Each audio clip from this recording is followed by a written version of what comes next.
धनबाद में पत्रकारों से रूबरू हुए श्री राम जन्मभूमि तीर्थ ट्रस्ट अयोध्या के कोषाध्यक्ष गोविंद देव गिरी जी महाराज ने कहा कि युवा अध्यात्म से कट गया है, भौतिकवादी बन गया है। ऐसा बोला जाता है और इसे कुछ मात्रा में नकारा भी नहीं जा सकता, परंतु एक बड़ी मात्रा में युवाओं का आज अध्यात्म की तरफ झुकाव बढ़ा है।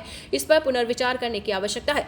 महाकुंभ इसका उदाहरण है, जहां बड़ी संख्या में युवा पहुंच रहे हैं। इससे पता चलता है कि वह शक्ति चेत रही है। अपने मार्ग पर युवा पूर्णतः नहीं लौटे हैं, पर शीघ्र ही लौटेंगे। इसके भी लक्षण दिख रहे हैं। केंद्र सरकार के कामकाज पर बोलते हुए उन्होंने कहा कि केंद्र सरकार के प्रति उनका मन बहुत ही अच्छा है, पर दो बातें बांग्लादेश के हिंदुओं के लिए और मणिपुर का मसला, जो कि अभी भी पूर्ण रूप से सुलझा नहीं है। देश के शासन प्रणाली को इसे प्राथमिकता में लेकर आवश्यक कदम उठाने जाने चाहिए। केंद्र सरकार भी इस विषय पर चिंतन कर रही है और इस पर गंभीरता से लेते हुए कार्य करेगी। केंद्र सरकार की इस समय की जो कार्य प्रणाली है, उसके लिए मेरा मत बहुत अच्छा है। केवल कभी कभी दो बातों की ओर मैं सरकार का भी ध्यान आकृष्ट करना चाहते रहता हूं, और वे दो बातें हैं। हमें बांग्लादेश में जो कुछ हुआ उसके लिए हमारी ओर से कुछ करना चाहिए वहां के हिंदुओं के लिए, और दूसरी बात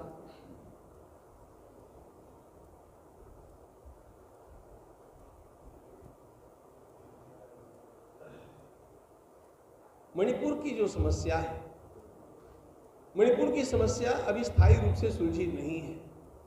उस समस्या को सुलझाने के लिए भी शासन की ओर से सही कदम और निश्चित कदम उठने की आवश्यकता है। लेकिन इसके लिए मैं उनको दोष नहीं दे रहा हूं, मैं उनको केवल याद दिला रहा हूं कि इन कामों की भी प्रायोरिटी ध्यान में लेकर के इनकी ओर ध्यान दीजिएगा।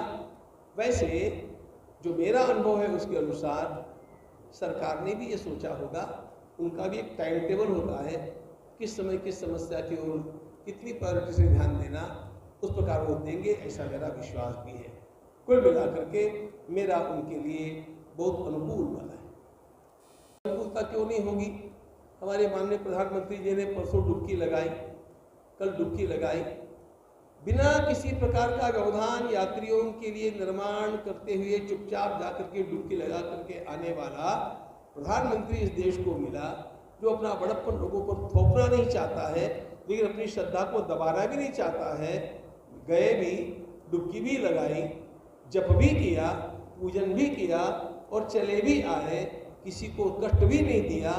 यही शासन की प्रणाली का एक प्रतीक मैं मानता हूं, और यही हम लोगों को बड़ा अभिनंदनीय लगता है। घुसपैठियों के संबंध में क्या कुछ आपकी राय है? घुसपैठियों के संबंध में क्या कुछ राय है? जो घुसपैठियों के संदर्भ में मेरी राय यह है कि चाहे केंद्र सरकार है, चाहे प्रादेशिक सरकारें हैं, इन सब सरकारों ने अपना कार्य ठीक से किया हो ऐसा मुझे लगता नहीं। इनके ऊपर पूरी तरह से पाबंदी लगनी आवश्यक थी। हमारी सीमाएं सुरक्षित नहीं हैं, और इसमें से ये घुसने वाले हमारे देश के लिए अत्यंत बड़ी समस्या बनते गए और अब तो बहुत बड़ी समस्या के रूप में वे खड़े हो गए हैं। इसलिए इनके लिए कानून के अंतर्गत जितने वैध कठोर से कठोर उपाय किए जा सकते हैं, उन सारे कठोर उपायों का अवलंबन करके इनको पुनः अपने स्थान पर भेजना चाहिए। यही मेरा स्पष्ट मत है। शासन ने इसके लिए कुछ कदम पहले उठाए भी हैं, और इसलिए अब प्रलोभित करके या भय दिखा करके और मतांतरण करने की बात जो है वो थोड़ी कानून के दायरे में आ चुकी है, लेकिन जो आई है वो पर्याप्त नहीं है। सरकार को अपने इस विषय के कानूनों को अधिक कठोर बनाना चाहिए, और कानून कठोर बनने से केवल काम नहीं होता, उसका इम्प्लीमेंटेशन होता है कि नहीं ये देखना चाहिए। और इसका इम्प्लीमेंटेशन करने वाले जो लोग होंगे उनको पुरस्कार दे करके उनका सम्मान करना चाहिए कि आपने अपनी ड्यूटी बखूबी निभाई है।